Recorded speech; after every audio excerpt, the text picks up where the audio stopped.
के लिए नहीं है, बल्कि जो सरकार, आयोग और एजेंसियां मिलकर हम लोगों का काट रही हैं, उन सब की दास्तान और उसका क्या हल होगा, कैसे होगा, इन सब पर बात होगी। ठीक है, उन सब पर आज बात करेंगे आज के इस लाइव में। और मैं पहले एक बात क्लियर करना चाहता हूं कि हमारी जो लड़ाई है वो खराब एग्जाम सिस्टम, खराब एजुकेशन सिस्टम के खिलाफ है। हमारी लड़ाई किसी सत्ता को पलटने के लिए नहीं है, बल्कि उस सत्ता को या सोई हुई सत्ता को जगाने के लिए है। हम सरकार को झकझोरना चाहते हैं जिसने हमारे मन को कचोट रखा है कि इस बेरोजगारी, ये जो एक शब्द है, इसकी जड़ें इतनी गहरी हो गई हैं कि हम और आप ऊपर से तो देख ही नहीं पा रहे कि हमारे पीछे चल क्या रहा है। वो सरकार जिसको हमने 12 साल दिए, वो सरकार जिसको हमने वक्त दिया, भरोसा दिया, पूर्ण बहुमत दिया, जिसने हमें कहा कि सबका साथ सबका विकास करेंगे, आपको हर साल करोड़ों में नौकरियां देंगे, और आज ये हालत हो गई है कि हमारे इतना भरोसे करने के बाद भी कि ये सिस्टम बदलेगा, लाखों बेरोजगार युवा सड़कों पे पुलिस की लाठियां खा रहा है, कहीं पेपर लीक हो रहा है, कहीं कैंसिल हो रहा है, अलग अलग लेवल का अत्याचार झेल रहा है। ये इस देश की हालत हो चुकी है। इन सब पे बात करेंगे। मैं आपको बताना चाहता हूं, मेरा नाम अविनाश शर्मा है। बहुत सारे लोग इस वीडियो को पहली बार देख रहे होंगे। मैं ये लड़ाई पिछले 7-8 सालों से लड़ रहा हूं, और अगर छोटी लड़ाइयों की बात करें तो 2013 से लड़ रहा हूं। 2013 का एग्जाम भी पूरा मेंस एग्जाम होने के बाद कैंसिल हुआ था, इस आधार पे कि पेपर लीक हुआ है, और पूरा एग्जाम कैंसिल हुआ।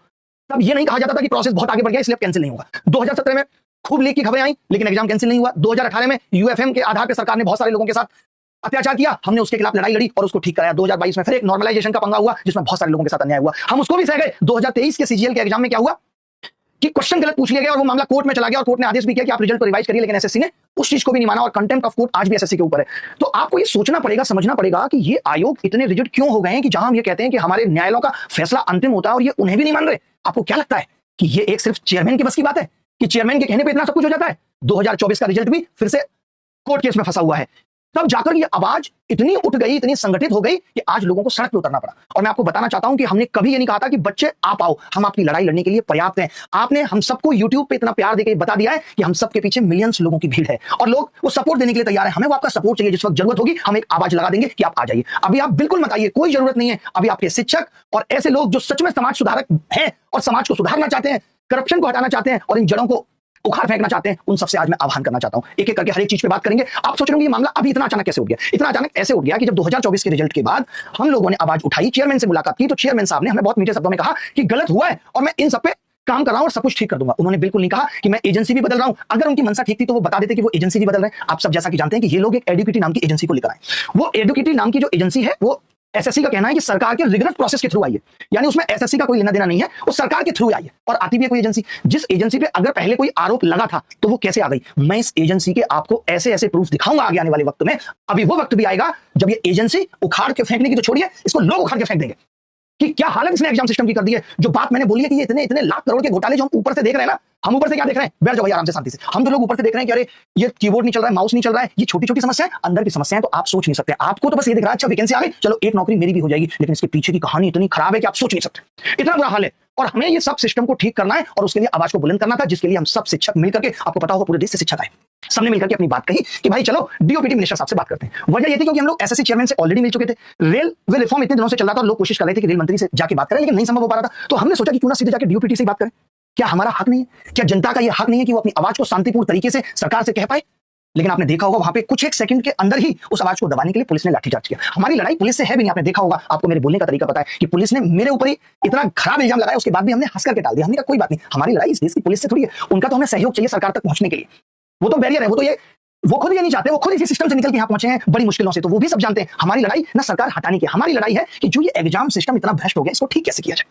और ये एक दिन में नहीं हुआ, ये हुआ ये इस साल आप माफ कर दिया। 2023 में अगर गलत क्वेश्चंस को माफ ना किया गया होता तो 2024 में ये गलत क्वेश्चन वाली बात की हिम्मत नहीं कर पाते।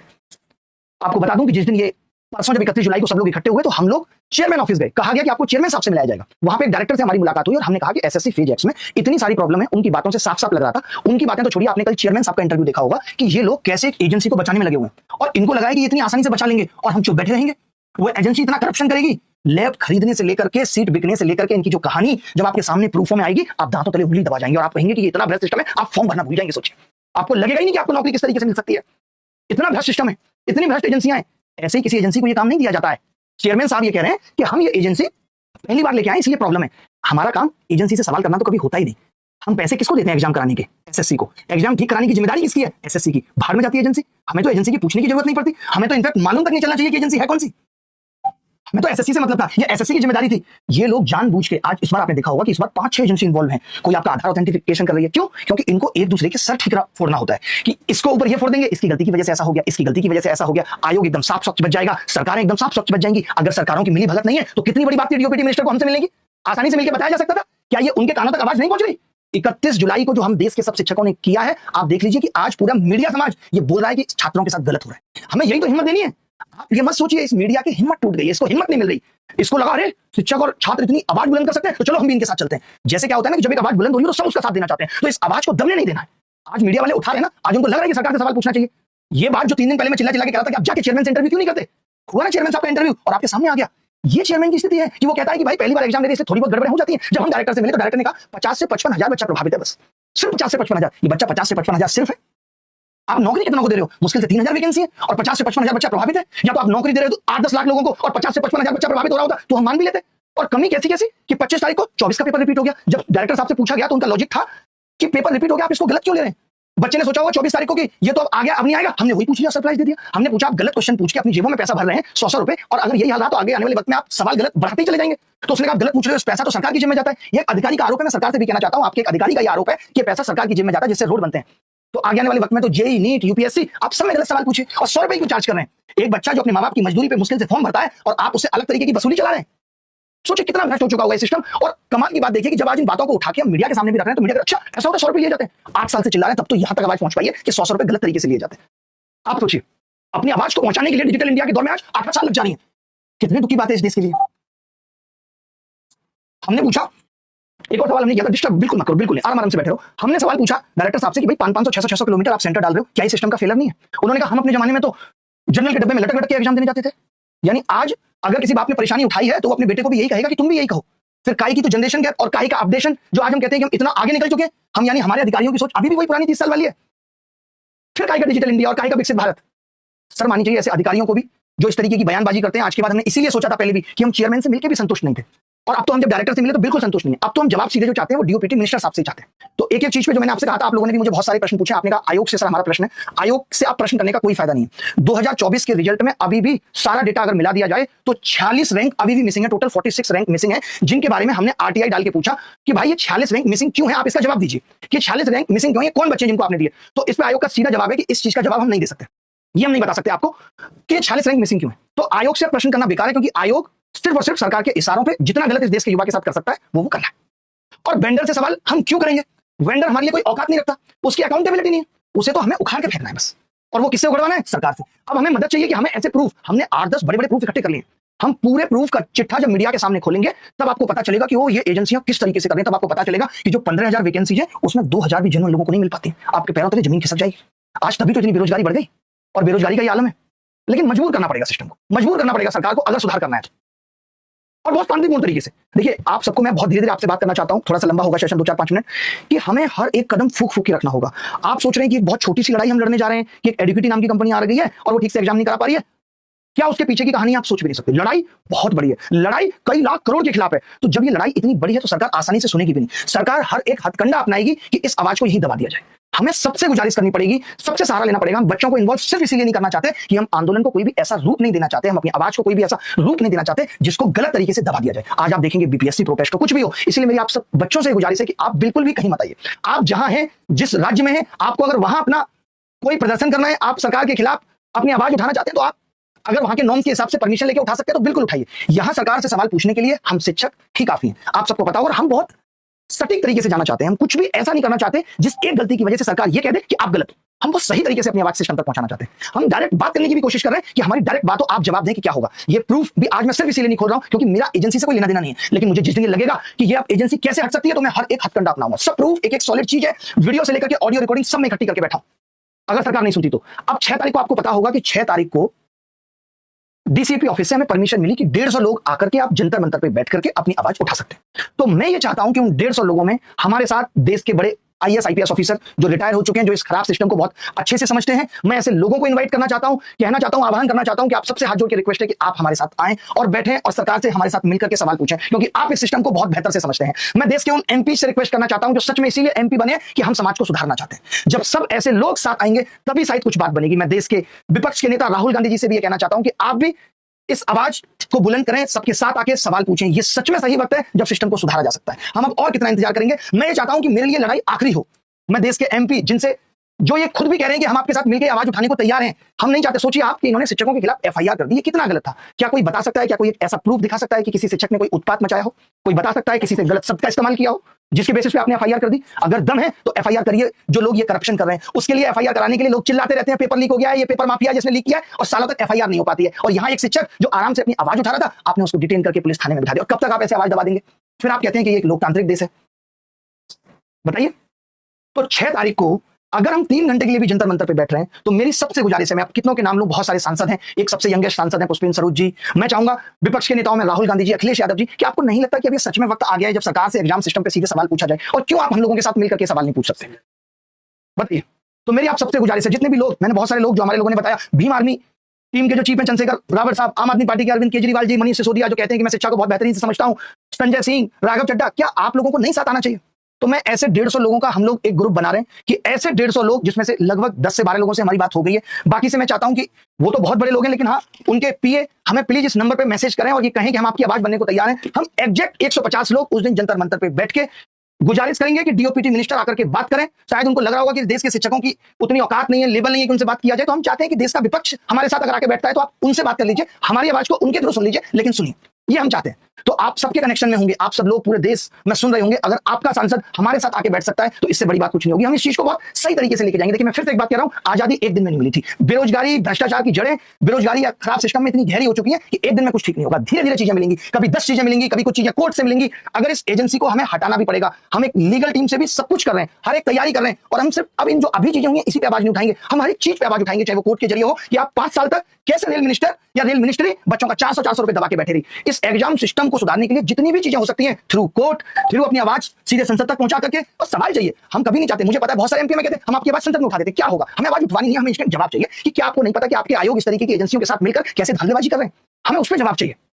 तो अभी जो हमने सोचा है, आपने एक चीज देखी, हम उस स्तर पे आ चुके हैं जहां मीडिया को भी समझ में आ गया है कि बच्चों के साथ गलत हो रहा है, और जब शिक्षक उसकी आवाज उठा रहा है तो उस पर पुलिस लाठियां चार्ज कर रही है, जो कि एकदम बर्बरता है सरकार की। एकदम निंदा होनी चाहिए इस बात की कि आप ऐसा कैसे कर सकते हैं।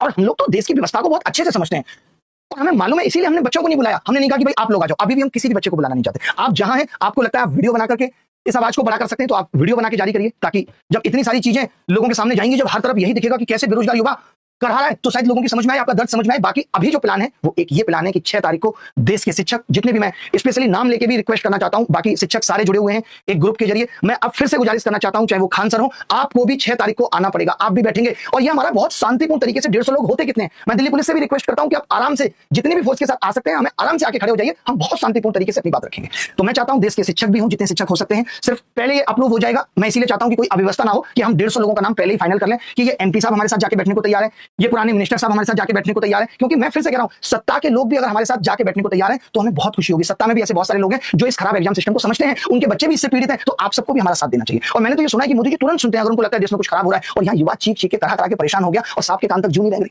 कितना दुख का विषय है, कितनी परेशानी होती है। इस खराब सिस्टम ने हमें गुलाम बना के रख दिया, और अब वक्त आ गया कि इस पूरी तरीके से खत्म करना है। थोड़ा वक्त लगेगा, धीरे धीरे हम पूरी तरीके से साफ कर पाएंगे।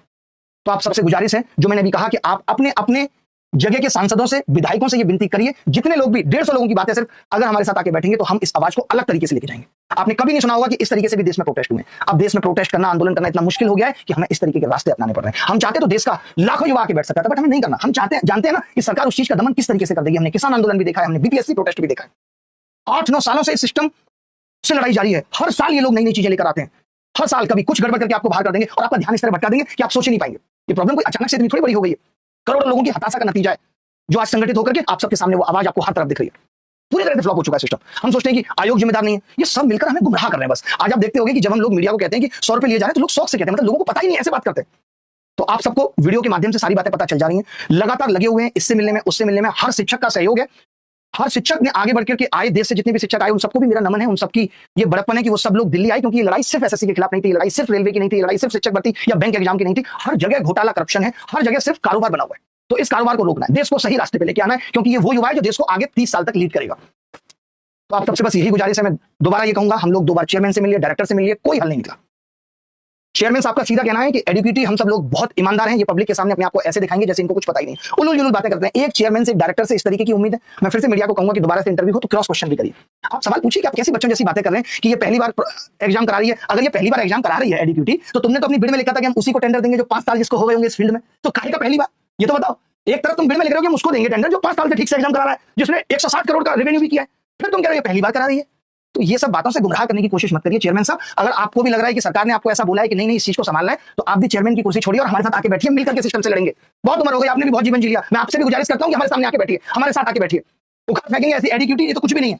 हम इसको करप्शन करने देंगे? आज ये यहां कर रही है, अभी कल को राज्यों के एग्जाम कराएगी, ये तो पूरे देश को बर्बाद कर देगी। इनका तो धंधा हो गया ये। और हमने सड़कों पे हम ऐसे ही नहीं आए थे, सड़कों पर उतरने से पहले हमने हर रास्ता अपनाया, मेमोरेंडम दिए, सोशल मीडिया पर कैंपेन चलाया, आरटीआई डाली, कोर्ट में याचिका दी, लेकिन जब कोई जवाब नहीं मिला तब जनता क्या रास्ता चुनेगी? मैं आपसे पूछ रहा हूं। शांतिपूर्ण प्रदर्शन, और ये लोकतंत्र है। संविधान का आर्टिकल 19(1) हमें शांतिपूर्ण विरोध का अधिकार देता है। तो फिर सरकार की बर्बरता क्यों? ये हमारा हक है, आप कैसे दबा सकते हैं? कोई एक आदमी बता दे कि हम गलत कर रहे हैं और किस एंगल से कर रहे हैं। आज ये एजेंसी, आप तो ये कह देंगे सीजीएल का एग्जाम होने के बाद अब कुछ नहीं हो सकता, आप जो गलत हो गया अगले साल ठीक करेंगे। इस साल फिर लाखों लोगों की जिंदगी बर्बाद और हम सहते रहेंगे। तो अब कोई नहीं सहेगा। मैं सीधे सीधे से आपसे कहना चाहता हूं, देश की सबसे बड़ी ताकत है यूथ, और ये यूथ जो हमारे साथ खड़ा है। पहले तो ये ऑनलाइन जैसी चीजें नहीं थी, यूट्यूब नहीं था, तो लोगों को बुला के दिखाना पड़ता था। आज अगर मैं आ रहा हूं तो सरकार को पता है कि मेरे पीछे भी 30 लाख लोग बैठे हैं। आज अगर कोई और शिक्षक आ रहा है तो सरकार को पता है कि इसके पीछे भी करोड़ों बच्चे बैठे हैं, सबको पता है बात। तो हम शिक्षक पर्याप्त हैं इस लड़ाई को लड़ने के लिए। बस मैं विपक्ष के नेताओं से या पक्ष के उन नेताओं से जिनको भी लगता है कि इस पर आवाज उठनी चाहिए, उन सबको आमंत्रित करता हूं जंतर मंतर पे 6 अगस्त को। आप सबसे गुजारिश है कि आप इस नंबर पे अपने पीए या किसी से भी मैसेज करा दीजिए और हमारा सहयोग कीजिए। बहुत सारे लोगों को लगता होगा कि ये शिक्षक क्यों राजनीति कर रहे हैं। एकदम नहीं करनी है। क्यों ही राजनीति करेंगे? आपको पता है देश में ऐसे बड़े बड़े शिक्षक भी हैं जो आज कहीं से भी खड़े हो जाए तो निर्दलीय चुनाव जीत जाएंगे। हमें चुनाव नहीं जीतना है। और क्यों जीतना है चुनाव? आपको क्या लगता है? अब हम यहाँ के आगे बताएं कि हमारा जीवन कैसा है। जो एक नेता 45 से 50 साल लग जाते हैं पहुंचने में और अचीव करने में, यहाँ वो चीज हमारे यहाँ 21-21 साल की लड़कियां अचीव करके बैठी हैं। सोचिए कितने दुख की बात है। आप अगर ये सोच रहे हैं कि विधायक और एमपी बनेगा, तो हमारे यहाँ 22-22 साल के शिक्षक उससे बहुत आगे निकल के बैठे हैं। ये बहुत बड़ी बात है। तो कोई ये ना सोचे कि हमें राजनीति करनी है। बिल्कुल नहीं करनी। क्यों करनी है राजनीति? बहुत गंदी चीज है। बट हम इस राजनीति को सुधारना चाहते हैं। हम वो गलती नहीं करना चाहते जो केजरीवाल साहब ने की, कि राजनीति करने चले गए और खुद ही उस दलदल में फंस गए, क्योंकि ये बहुत बड़ा मोह है। हमें इसमें नहीं फंसना। क्यों फंसना है? हमें तो अभी कोई और विकल्प भी नजर नहीं आता जो देश को सही तरीके से लीड कर सके। हम तो जो मोदी जी की खामियां हैं सिर्फ उन पे सवाल उठाना चाहते हैं। और इसलिए उठाना चाहते हैं क्योंकि हर कोई ये कह देता है मोदी जी के नेतृत्व में देश आगे बढ़ रहा है। तो देश अगर पीछे जा रहा है तो यहां पर किस नेतृत्व की कमी है? गलत है कुछ? बताओ भाई, अगर गलत बोल रहा हूं तो बताओ। तो ये लड़ाई एसएससी की तो इतनी है कि जब तक एडुकेटी नहीं हटेगी हम आवाज उठाते रहेंगे। अभी नॉर्मली आए हैं, अभी प्रूफ इकट्ठा कर रहे हैं, सीधे पीआईएल लगाएंगे कि इस तरीके से ये एजेंसियां जैसे सारे सॉलिड प्रूफ होंगे किस तरीके से घोटाला और घपला कर रही है, हटाना पड़ेगा। पूरा सिस्टम रुक जाएगा। हम नहीं चाहते कि बच्चों का एग्जाम रुके, सिस्टम रुके। इसलिए अभी कहना चाहते हैं कि आप बता दो कि आप कैसे सुधार करोगे। आप इस बात की गारंटी दे दो कि कैसे सुधार करेंगे। एसएससी के ऊपर लानत है कि उसने ये तक नहीं चेक किया कि एडुकेटी के पास सेंटर्स कैसे हैं। वो कहते हैं कि वो लोग वादा करके गए थे कि उनके पास अच्छे सेंटर्स हैं, और वादा ये था कि आपका एग्जाम कराएंगे जहां बाहर भैंस रेंग रही होगी, ऊपर डीजे चल रहा होगा, बाहर साड़ियां सूख रही हैं, कपड़े सूख रहे हैं। सर मानी चाहिए, एसएससी को सर मानी चाहिए। और एसएससी के चेयरमैन साहब ऐसे लोगों का आके बचाव कर रहे हैं। चेयरमैन साहब आपसे ये उम्मीद नहीं थी। आप भी हमारे साथ आके बैठिए जंतर मंतर पे 6 तारीख को, और आप भी बताइए कि कैसे ये कंपनी सिस्टम में आई है। गुजारिश करता हूं, आपके रिटायरमेंट का वक्त है, अब और मत करिए सेवा, मत दीजिए देश को सेवा। अब वक्त आपको इस देश के यूथ के साथ खड़े होने की है। तो मैं देश के सभी बड़े बड़े लोगों से ये गुजारिश करता हूं, मैं कपिल सिब्बल साहब से भी गुजारिश करता हूं, आप इतने बड़े लीगल एक्सपर्ट हैं, आप भी हमारी आगे आके बढ़ के मदद करिए। सभी शिक्षकों की भूमिका बहुत जबरदस्त रही, सबने बहुत अच्छे से इस लड़ाई को अंजाम दिया। बस एक गलती मैं मानता हूं वो शिक्षकों की बिल्कुल भी नहीं, सरकार की, कि आपने इस तरीके से एफआईआर की। उसके लिए भी हम सब लोगों ने मिलकर के राष्ट्रपति जी को भी ज्ञापन दिया है कि ये एफआईआर को एकदम खत्म किया जाए। जिन भी शिक्षकों पे हुई है ये एकदम गलत है। और छात्र और उनके पेरेंट्स भी दूर दूर से तमाम मैसेज और मेल कर रहे हैं, उनका भी बहुत समर्थन मिल रहा है। और हम चाहते हैं कि सब लोग अगर इकट्ठे होंगे तभी शायद बात बनेगी, तभी सरकार को ये प्रेशर लगेगा कि अब इस चीज को ठीक करना पड़ेगा। क्योंकि सिर्फ एग्जाम सिस्टम ही नहीं, एजुकेशन सिस्टम का भी बहुत बुरा हाल हो चुका है। एजुकेशन पॉलिसी आ जाती है, कोई अपडेशन नहीं है। सीईटी की बात करते हैं, कोई लागू नहीं हो रहा। तो सरकार का ध्यान क्या सिर्फ चुनाव मैनेजमेंट पे है कि कब कहां कौन से राज्य में चुनाव है? चुनाव के बाद तो ये मुद्दे भी होते हैं ना। पहले ये होता था कि एक मुख्यमंत्री बन गया, अब उसने 4 महीने का एफर्ट लगाया, लेकिन 5 साल तक वो जनता के लिए काम करेगा। अब क्या हो रहा है कि टाइम ही नहीं मिल रहा। मोदी जी को जिम्मेदारी है देश जिताना, बिहार जिताना, यूपी जिताना, एमपी जिताना। इसमें तो बच्चों का जीवन पूरा निकल जाएगा, बूढ़े हो जाएंगे वो, आप जिताने में ही लगे रहे। तो थोड़ा सा देश के यूथ के बारे में भी सोचिए, जो आपने वादे किए थे उनके बारे में भी सोचिए। तो अभी की प्लानिंग सिर्फ एक है जो मुझे आपसे कहनी है, बतानी है, कि 6 तारीख को जंतर मंतर पे जो 150 लोगों की परमिशन दिल्ली पुलिस ने दी है, और मेरी दिल्ली पुलिस से भी ये गुजारिश है कि आपका मन कभी भी बदल सकता है। आप सोच सकते हैं कि नहीं नहीं अभी आप नहीं बैठिए, तो हमने ये नंबर जारी किया हुआ है, आप इस पे कॉल करके हमें बता दीजिए। ऐसा मत करिएगा कि वहां बुला के आप अपनी लाठियां तैयार रखें कि हम लाठियां देंगे। ये एकदम सही तरीका नहीं है, ऊपर वाला देख रहा है, मैं बता दूं आपको। और कल को आपका बच्चा भी उसी सिस्टम का शिकार होगा, बेरोजगार रह जाएगा, और फिर आप कहेंगे कोई बात नहीं बेटा, मैं भी भ्रष्टाचार से तेरे लिए पैसा जोड़ के दूंगा, तू चिंता मत कर। वो क्या करेगा आगे? उसके पास कोई और ऑप्शन नहीं होगा। तो अगली वाली पीढ़ी का भी ध्यान कर लीजिएगा। तो 150 लोगों को पुलिस ने बोला है, डीसीपी ने बोला है कि आप बैठिए। उस 150 लोगों में हमने फिर से गुजारिश की है कि जितने भी, एक हम ये अमिताभ ठाकुर साहब आईपीएस जिन्होंने पहले भी इस तरीके के बहुत मुद्दे लड़े हैं, तो हम ऐसे लोगों को भी इन्वाइट करते हैं कि आप लोग भी शिक्षकों का आके साथ दें और इस मुहिम में हमारी आवाज बने ताकि हम सुधार ला पाए। धन्यवाद, थैंक यू, बाय।